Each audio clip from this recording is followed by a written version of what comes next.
Abrimos ya el tiempo que dedicamos a la entrevista. Tenemos hoy con nosotros al portavoz de Aragón Teruel Existe, a Tomás Guitarte. Buenos días. Hola, muy buenos días. Bueno, empiezo esta entrevista con una pregunta que es verdad que en las últimas semanas le vengo haciendo a cada diputado. ¿Con qué escenario trabaja su grupo de cara a si va a haber presupuestos de 2025? Pues el escenario real. La realidad es que muchos hablan incluso en nuestro nombre diciendo que vamos a apoyar tal cosa o tal otra, y la realidad es que no hay ningún contacto, y cuando los haya, si es que los llega a ver, nuestra postura no se puede dar por sentada, porque nuestra primera exigencia va a ser que se cumpla todo aquello que se acordaron con determinados departamentos en los presupuestos anteriores, y muchas de esas cosas no se han cumplido, ¿no? Parece que hay que volver a reiterarlas. Lo que consiguió Teruel Existe en el presupuesto del 24, por ejemplo, de la radioterapia en Teruel, parece que ahora que haya que volverla a anunciar con otra formación. Hay muchas cosas que no se han cumplido. Nuestra exigencia es que se cumplan y que nadie dé por sentado cuál va a ser nuestra posición. ¿Cómo vio usted esa puesta en escena, ¿no?, del señor Nolasco, el portavoz de Vox, con el consejero de Sanidad, hablando de que se iba a impulsar la radioterapia en Teruel, que fue uno de los acuerdos por los que ustedes dieron el voto de confianza al señor Azcón? Sí, lo vi como una operación que el otro día lo calificaba como de ocupación ideológica. Es decir, parece que Vox no tenga otras cosas en las que insistir, que sí que las tiene, y se dedica a apropiarse reivindicaciones que ya teóricamente han conseguido otros. La radioterapia es una reivindicación histórica de Teruel Existe, la conseguimos introducir en el presupuesto del año pasado, del año 24, igual que las 54 habitaciones individuales. Lo que hay que hacer es conseguir que se hagan, ¿no? No comprendemos cómo Sanidad no ha priorizado este tema, que es un tema que no solo ya es de presupuestos o de servicios públicos, es que es un tema humanitario, ¿no? Todos los enfermos de cáncer que tienen que desplazarse, muchos de ellos a diario, hasta Zaragoza para recibir un tratamiento de radioterapia. Es la única provincia de España que todavía no tiene ese servicio. ¿Y eso que pactaron hace más de un año, cómo está? ¿O en qué se ha avanzado, ¿no?, para esa radioterapia en Teruel? Hablaban ustedes del búnker, de la construcción, la licitación. Pues simplemente se ha avanzado en que se ha redactado el proyecto, se ha pedido licencia de obra, pero todavía no se ha llegado a la licitación de las obras, con lo cual la promesa de poder gastar esos 3 millones que nosotros consignamos con presupuestos del 24 ya no ha sido posible. O sea, no se ha invertido más que una mínima parte del presupuesto consignado. Nosotros creemos que eso indica cuáles son las prioridades de verdad del departamento, y parece ser que hay otras prioridades que se han puesto por delante de esa, para asombro de la mayoría de los turorenses y de la mayoría que ve este servicio como una cuestión casi de, como decía antes, de pura humanidad, ¿no? Ustedes también insisten mucho en cuestiones sanitarias, en que se empiece a pensar ya en esos especialistas que van a atender en los nuevos hospitales de Teruel, de Alcañiz. Este anuncio de nuevas plazas, por ejemplo, para la facultad, para la Universidad de San Jorge, ¿creen que palian el problema? ¿Es un paso más? ¿Es un parche? ¿Funcionará? O sea, ¿cómo lo ven, no? Bueno, es evidente que hay una falta de especialistas, que hay que formar especialistas para que no haya ese problema por no existir el suficiente número en el mercado, diríamos mercado entre comillas, porque no podemos hablar de mercado en un tema tan serio como este. Nosotros lo que vemos muchas veces es cómo las universidades privadas van a un ritmo y cómo la universidad pública o los servicios públicos van a otro. Nos preocupa que, por ejemplo, se anuncie a muy largo plazo una facultad de medicina en Teruel, y sin embargo veamos como en un par de años va a estar en activo una facultad en un sector privado. Son pasos, son 100 profesionales más que podrá haber probablemente cuando esté todo funcionando cada año, pero la apuesta debe hacerse sobre todo en la universidad pública y en la escuela pública. Otro tema en el que ustedes son muy constantes, el tema del despliegue de las renovables. Esta semana llevaban al Pleno ustedes una proposición de ley. Decían que el IVA de la factura eléctrica que ya existe compense de alguna forma a los territorios que hacen más esfuerzo. Es cierto que se quedaron bastante solos en el hemiciclo. ¿A qué cree que se debe esto? Sobre todo porque muchos grupos, algunos le reprochaban por qué ustedes no lo impulsaron cuando, por ejemplo, usted era diputado en el Congreso, ¿no? Porque es un tema que tiene que pasar por Madrid.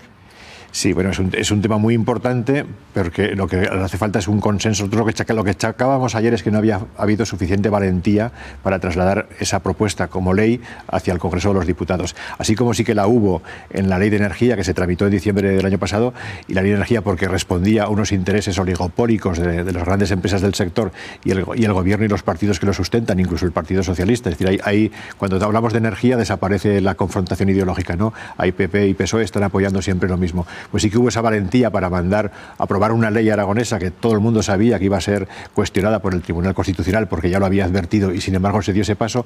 En este caso, que es una ley, una proposición de ley que intenta compensar aquellos territorios que son soporte de la transición energética y que no reciben a cambio la suficiente compensación económica, pues eso que es para la mayoría de los ciudadanos parece que no merece la pena de esa valentía, de ese esfuerzo de trasladar una reivindicación potente a Madrid.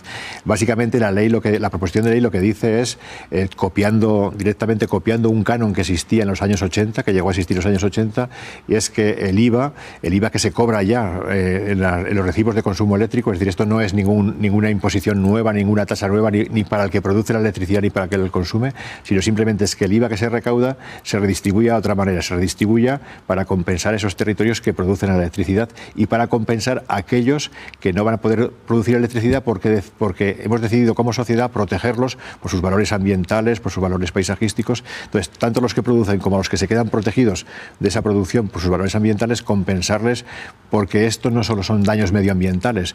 La implantación de renovables supone también desplazar, por ejemplo, introducir un uso que desplaza a otros, como la agricultura, como la ganadería, como el turismo, y perjudican a un tejido socioeconómico para instalar un monocultivo que probablemente lo que produzca sea despoblación. Entonces, lo que decimos, hay que apostar por el desarrollo de esos territorios con esta recaudación del IVA y que se pueda generar un tejido económico diverso que realmente haga sentir a los que viven en esos territorios que las renovables que contemplan, que les destruyen su paisaje, que les condicionan, sí que contribuyen a su desarrollo, ¿no? En esa defensa que ustedes hacen del paisaje son muy constantes en el tema del maestrazgo. Hay avances, sobre todo porque esta semana les veíamos como más reivindicativos, sobre todo en esa crítica al Partido Socialista, Chunta Aragonesista, que está dentro de Sumar gobernando en España. Ustedes dicen que están incumpliendo directamente la legislación impulsando ese proyecto. Sí, nuestra crítica fundamental es porque no nos gusta la hipocresía. Es decir, no nos gusta que alguien que ha estado en el gobierno, que ha impulsado sobre todo estos aspectos como el clúster del maestrazgo, ahora parece que se haya caído del burro y parece que este sea un nuevo converso en las posiciones de defensa del paisaje, pero no por el paisaje en sí, sino porque es un modelo de ocupación del territorio sin consensuar que precisamente va a destrozar lo que tiene mayor riqueza patrimonial cuando se podría colocar en otros muchísimos sitios de nuestra comunidad autónoma, y sin embargo se han fijado en nuestras joyas de la corona, ¿no? En el maestrazgo, en el Moncayo, en determinadas áreas del Pirineo, cuando se podrían colocar en otros sitios, y eso habría que haberlo parado, y había que haberlo parado desde la ordenación del territorio, desde todos los aspectos que se podía haber condicionado desde el gobierno, y no se condicionó, y está bien que ahora nos sumemos todos en esa defensa, pero muchos de los daños que se van a producir inevitablemente se podrían haber evitado, ¿no? Usted dice, habría que haberlo parado. ¿Cree que ya no hay opciones? Porque estas cuestiones hay muchas que están en los juzgados. Sí, habría que haberlo parado desde la política. Ahora esa opción parece que no existe, porque hay un consenso en la alfombra roja a todo lo que tenga que ver con energías renovables. Incluso se nos vende que la energía renovable sirve para todo. Al final la energía renovable va a tener que estar relacionada hasta con la mínima cosa, con la mínima actividad humana, y la realidad es que ahora solo queda, digamos, el aspecto jurídico.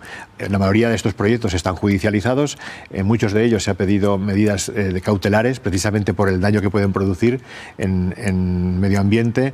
Precisamente la figura de medida cautelar es todavía más importante porque la propia legislación habla que como el riesgo, si se comete el riesgo ya es irreparable, hay que actuar con prudencia y con el criterio de precaución.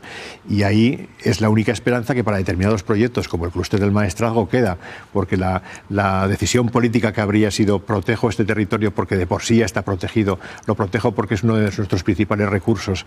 Yo muchas veces digo, ¿qué diríamos los aragoneses si nos viésemos el Valle de Ordesa o el Parque Nacional de Ordesa lleno de molinos? Pues obviamente pondríamos el grito en el cielo. Pues el maestrazgo es algo parecido, lo que puede suceder en el Moncayo es algo parecido.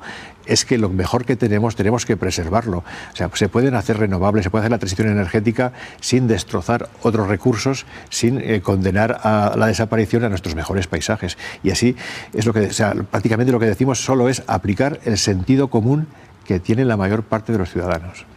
Cerramos con una última pregunta o un gran tema, ¿no?, que es la despoblación. El 31 de marzo sonaron las campanas de muchos pueblos para llamar la atención sobre esos recursos, ese ahínco, esa necesidad que necesitan, y de forma paralela la Comisión de las Cortes hablaba el otro día de que Europa quizás penaliza de alguna forma las políticas de cohesión, las políticas de ayuda al desarrollo de los pueblos, si priman otras cuestiones como puede ser inversiones en tecnología o en rearme.